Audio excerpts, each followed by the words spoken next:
Imagine walking into the headquarters of a hostile global superpower. Right. You just, bypass the heavily armed military guards. You walk right up to an absolute dictator who actually believes he is a literal deity, and you issue an unconditional demand without a single soldier, tank, or any weapon to back you up. It's completely wild. Right. From a human perspective, it sounds like a literal suicide mission. Welcome to Reformed Thinking. I am your host, and today we are custom tailoring a session just for you.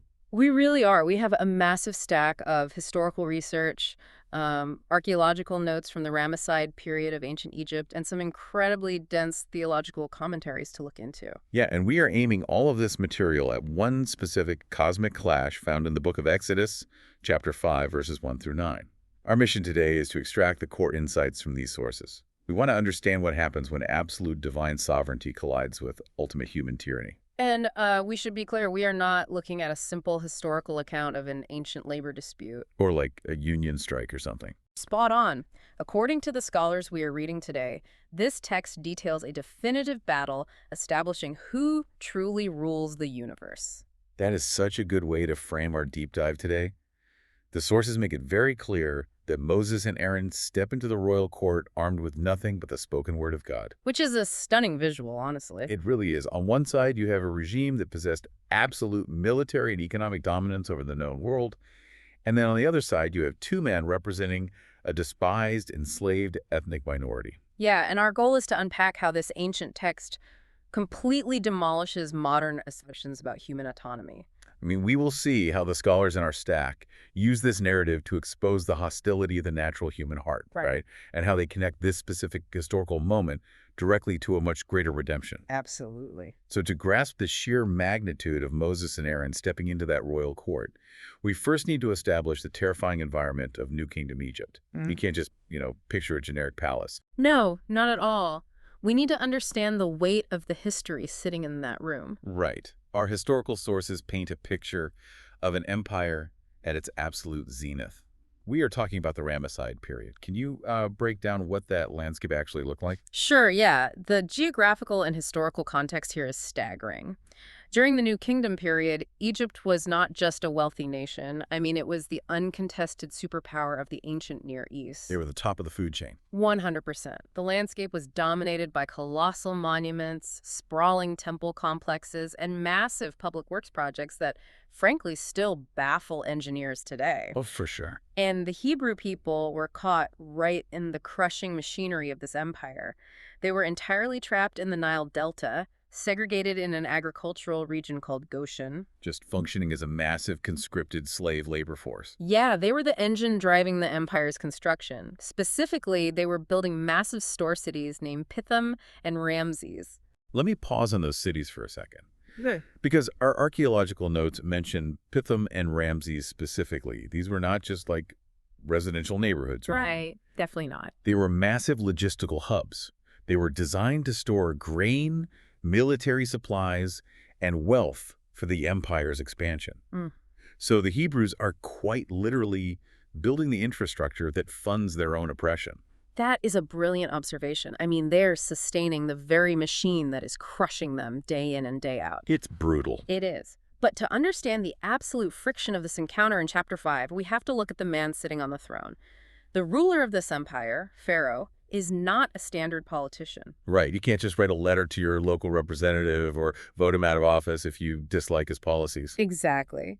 The Egyptian worldview, which our archaeological sources detail extensively, is utterly foreign to our modern democratic sensibilities.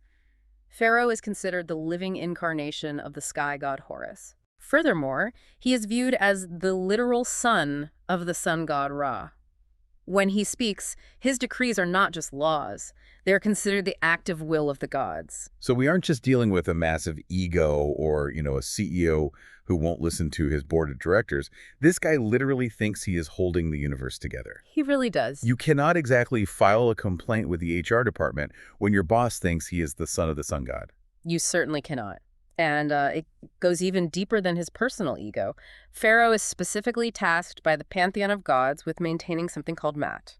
Okay, what is Mat? Mat is the ancient Egyptian concept of cosmic harmony, truth, and order. It is the force that keeps the universe from collapsing back into primordial chaos. Oh, wow. So it's the glue of reality for them. Yes. Therefore, anything that disrupts Pharaoh's economy, his labor force, or his building projects is not viewed simply as a civil nuisance. That's way bigger than that. Right. A labor strike is viewed as a direct threat to the fabric of the universe itself. If the bricks stop being made, Ma'at is threatened, and chaos wins. Okay, so Pharaoh thinks he is literally holding the universe together. How on earth do two guys from a slave camp even get an audience with him, let alone make demands? It's a great question. It borders on the absurd from a human perspective. You have these two Hebrew men demanding that the ruler of the known world surrender his primary workforce. It does seem absurd, but our theological sources point out that this moment does not happen in a vacuum. To understand the confidence of Moses and Aaron, we have to connect this moment to a prophecy made 400 years prior. Okay, so going way back. Right, back to God's covenant with Abraham in Genesis chapter 15. The Lord spoke to Abraham and laid out a very specific timeline. He said that Abraham's offspring would be sojourners in a foreign land. Right, and that they would be afflicted as servants for 400 years. Yes, but that God would bring judgment on that oppressing nation and bring the people out with great possessions. So the suffering happening in the mud pits of Goshen is the literal fulfillment of the Abrahamic covenant's warning. Spot on. The commentators in our stack are arguing that the bondage in Egypt is not an accident of history. It's not a situation where God somehow lost control of the geopolitical landscape and is now trying to mount a frantic rescue mission. Precisely. The Reformed commentators we are reading stress that this is a sovereignly orchestrated script. It was planned. Yes, the severe bondage was not a failure of divine providence. It was the exact unfolding of predictive prophecy. The Egyptian empire had spent generations systematically dehumanizing the covenant people, fully confident that no deity could challenge their supremacy. And this brings us to a severe literary whiplash in the biblical text itself, doesn't it? It really does. The whiplash between the end of chapter 4 and the beginning of chapter 5. And I noticed that in our reading. At the end of chapter 4, Moses and Aaron gather the elders of Israel. They speak the words of God. They perform signs. And the text says the people believe. Yeah, they bow their heads in worship. It is a massive spiritual high point. You read that and think, okay, the people are on board. God has spoken. The exit strategy is in motion. This should be a smooth transition out of the country. But immediately after that moment of worship, chapter 5 begins the brutal reality of the confrontation. The text shatters any expectation of a painless, easy redemption. It goes south so fast. So fast. Our sources point out that this sudden shift proves the path to liberation will require intense, sovereignly ordained conflict. God is not going to sneak his people out the back door in the middle of the night. No, he's going to march them out the front door, but only after systematically breaking the gods of Egypt. Exactly. Since we understand the terrifying authority Pharaoh claimed and the cosmic harmony he supposedly maintained, we can now appreciate the stunning audacity of the words Moses speaks in verse 1 of chapter 5. Yeah, his opening line is incredible. He does not walk in, bow down, and ask for a meeting to discuss labor conditions. He opens with, "Thus says Yahweh, God of Israel." We really need to pause on that phrase. Thus says Yahweh is a prophetic messenger formula. Okay, unpack that. In the ancient world, it functions akin to the speech of a royal envoy delivering a suzerainty treaty. Let's define that term for a second so everyone is tracking. A suzerainty treaty is an agreement between a dominant superior king, the suzerain, and a lesser subservient king or vassal. Right. So Moses is adopting the diplomatic language of superior emperor, speaking down to a lesser ruler. Spot on. Moses is not asking for a favor. He is not negotiating a compromise. He is delivering an absolute edict from a superior king. The demand is straightforward and uncompromising. Let my people go. My people. Yes. God claims exclusive ownership over the Hebrews. He says, my people. He does not recognize Pharaoh's claim over them at all. Pharaoh thinks they are his property, his economic engine. Yahweh says, no, they belong to me. Our theological commentaries spend a lot of ink on this specific phrase. They do, yeah. The Reformed scholars in our notes argue that this claim of absolute ownership completely refutes any idea of theological synergism. For anyone unfamiliar, synergism is the concept found in systems like Arminianism or Roman Catholicism, which suggests there is a cooperative effort between God and man in the process of salvation. Yes, the sources point out that God does not negotiate with Pharaoh. He does not ask for permission. He does not rely on the free will or the cooperative spirit of the earthly ruler to accomplish his decrees. Right. According to the framework we are analyzing, redemption is entirely monergistic. Monergism means that the work is initiated, sustained, and executed by one party alone, God. It does it all. He does. He sovereignly rescues his chosen heritage without needing an assist from human institutions. Wait, I need to push back on this idea for a second. If God already owns them and he possesses all the authority in the universe, why go through this whole theatrical demand for a feast in the wilderness? Right, why not just blink them out of there? Yeah. Why not just teleport them out of Goshen? Or why not just strike the Egyptian armies right then and there? What is the significance of this specific 3-day pilgrimage they are asking for? That is a brilliant question, and it is something our commentaries spent a lot of time analyzing. To find the answer, we need to look at the specific Hebrew word used for holding a feast, which is hegag. Hagag. Okay. This is not a simple picnic or a day off from work. The word hegag implies a sacred dance, a pilgrim festival, a comprehensive religious observance. The scholars note that deliverance is not simply about achieving political autonomy or securing better living conditions. So it's not just a political rescue. No, it is about securing exclusive worship. So the goal isn't just freedom from slavery. It is freedom for worship. Yes, exactly. The wilderness represents a necessary spatial and spiritual separation from the defiling idolatry of Egypt. You cannot properly worship the true God while surrounded by temples dedicated to Ra and Horus. Because it's a conflict of interest, essentially. Right. Worship requires an uncompromised departure from the pagan systems of the world. God is calling them out into the barren desert, away from the wealth and the idols of the empire, to form a holy nation under his exclusive command. Confronted with this absolute demand from the Creator, the ultimate human authority reacts. And his reaction provides what our sources call a perfect case study of the fallen human heart. It really is a textbook example. Pharaoh looks at Moses and says in verse 2, "Who is Yahweh, that I should obey his voice?" The commentators label that specific question as the voice of epistemological rejection. Okay, epistemological rejection is a heavy academic phrase. Let's break that down for the listener. Epistemology is the study of knowledge, how we know what we know. So when scholars call this an epistemological rejection, what are they actually saying about Pharaoh's mindset? They are saying that Pharaoh is not making a polite request for more information. He is not saying, "Oh, Yahweh, I haven't read about him in the Egyptian archives. Tell me more." Right, it's not innocent curiosity. No, it is utter, dripping contempt. To understand this fully, we have to look at the ancient Near Eastern treaty context of the Hebrew word know, which is yada.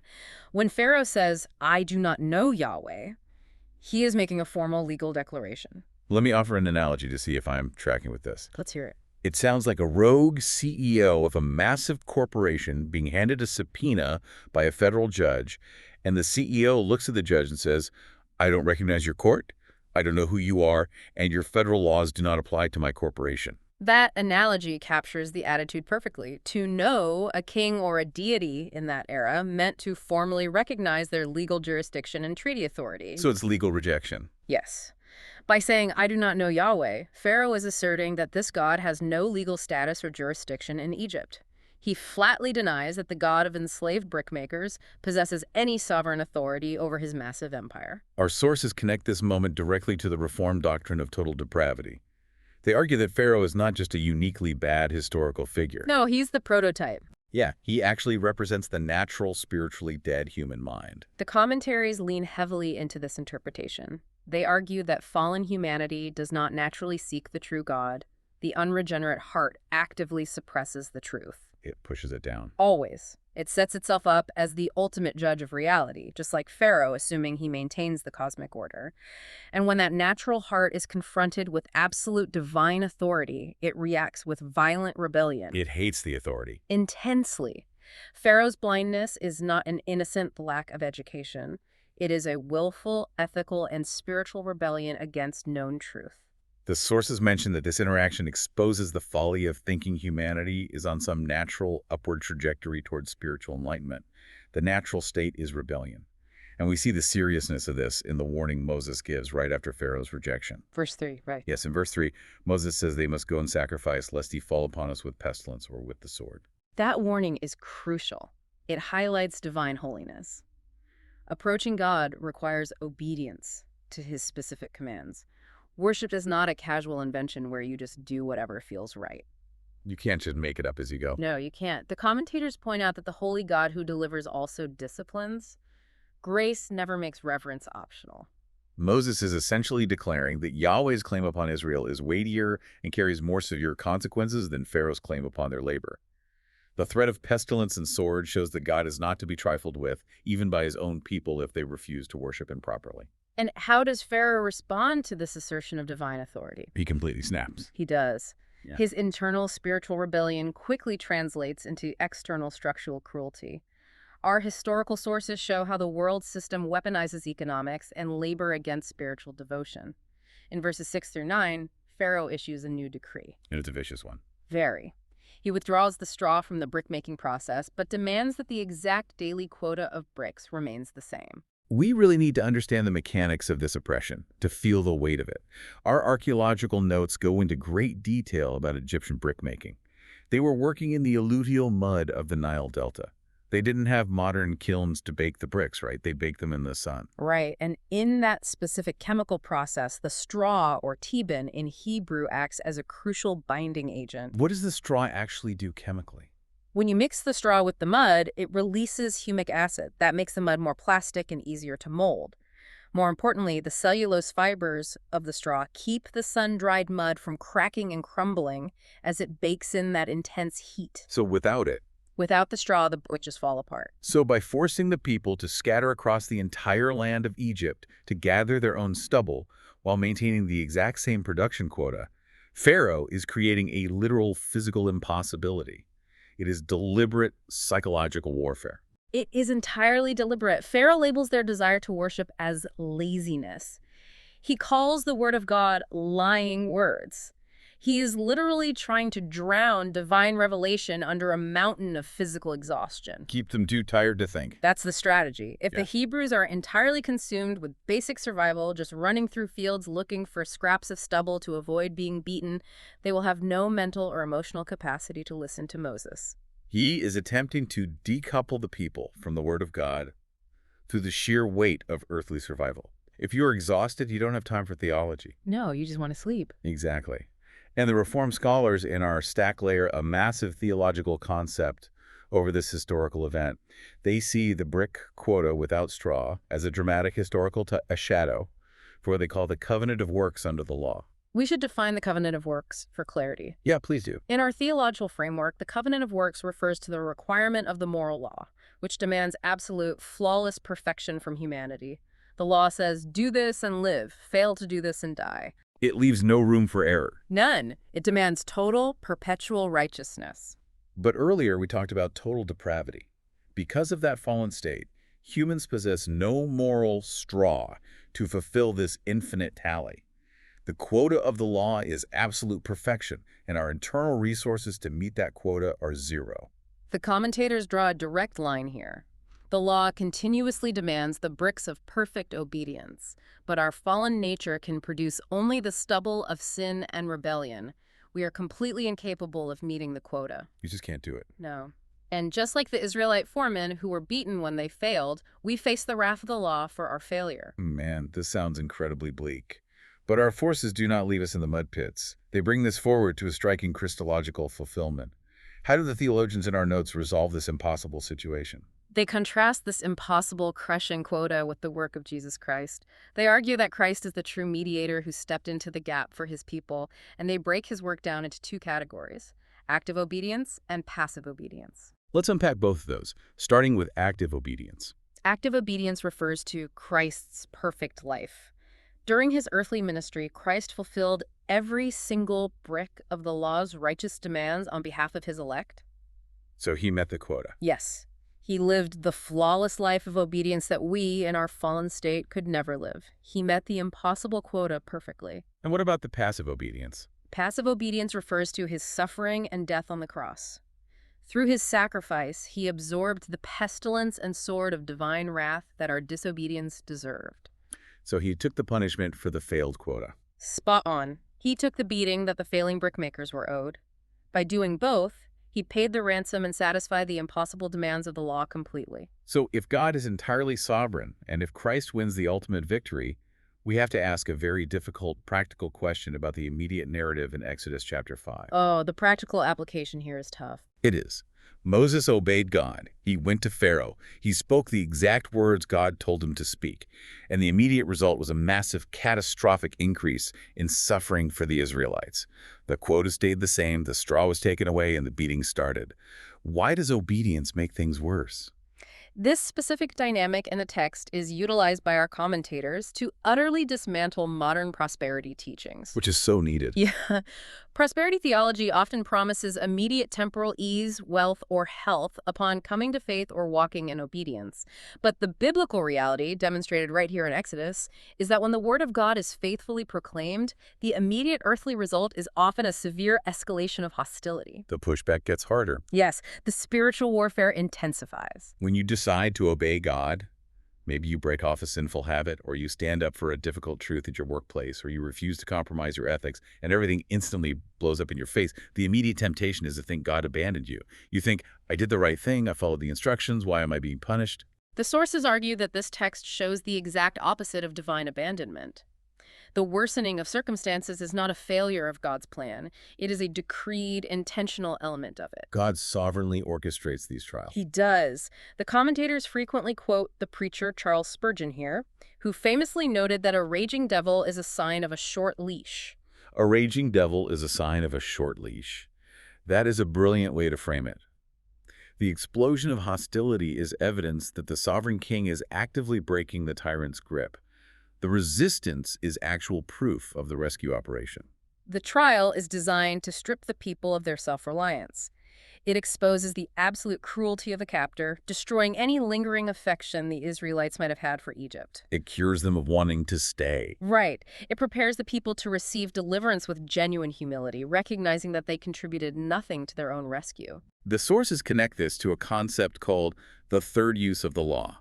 We talked earlier about the law as a crushing quota, but what is the third use? Let's give the listener a quick rundown of the three uses so the third one makes sense. Sure. In the Reformed framework, the law has three primary uses. The first use is like a mirror. It exposes our sin and drives us to rely on Christ for salvation. Okay, that's the mirror. The second use is a curb. It restrains civil evil in society through the threat of punishment. The third use, however, is a guide for the Christian. A guide. Yes. Once a person is saved by grace, the law becomes a lamp to their feet, showing them how to live a life of grateful obedience that pleases God. So how does the third use apply to the Israelites suffering in the mud pits? The commentators argue that believers are called to embrace this grateful obedience, following the third use of the law, even when they are in the fiery furnace of affliction. When obedience brings hardship, the Christian is called to trust the immutable, unchanging decrees of God. They connect this directly to Romans 8.28. Yes, the promise that God works all things for the good of those who are called according to his purpose. The hostility of the world is just the natural, expected reaction of a fallen system to the sovereign claims of Yahweh. Synthesizing everything we have discussed today from this massive stack of research, the core insights are incredibly sharp. We see that the Word of God permits no compromise. Not at all. The natural human heart completely hates divine authority and will reject it epistemologically and practically. The world system will try to exhaust you with daily, impossible burdens to keep you from worshiping the true God. Yet, despite all the might of the empire, the sovereign decrees of God are entirely unstoppable. I would offer a final encouragement drawn straight from the conclusions of our commentaries. Do not look to the political or economic structures of this current age for your security. Because they fail. They do. They are as temporary as Pharaoh's sun-baked mud bricks. The Lord who judged Egypt sits on his heavenly throne, laughing at the puny, arrogant plans of earthly rulers, just as Psalm 2 verse 4 declares. His counsel will stand, and he will accomplish all his pleasure, regardless of who sits on an earthly throne. When Pharaoh asked, "Who is the Lord that I should obey his voice?" he meant it as an insult, a statement of supreme, untouchable arrogance. But reality provided the undeniable answer. When the plagues fell on Egypt, systematically stripping away the dominion of every false god in their pantheon, and centuries later when the tomb in Jerusalem was found completely empty, the universe answered Pharaoh's question. So, look at your own schedule, your own habits, and your own heart this week and ask yourself a very serious question to chew on. Are you spending your life building bricks for a doomed empire, or are you preparing for a feast in the wilderness with the king of the universe?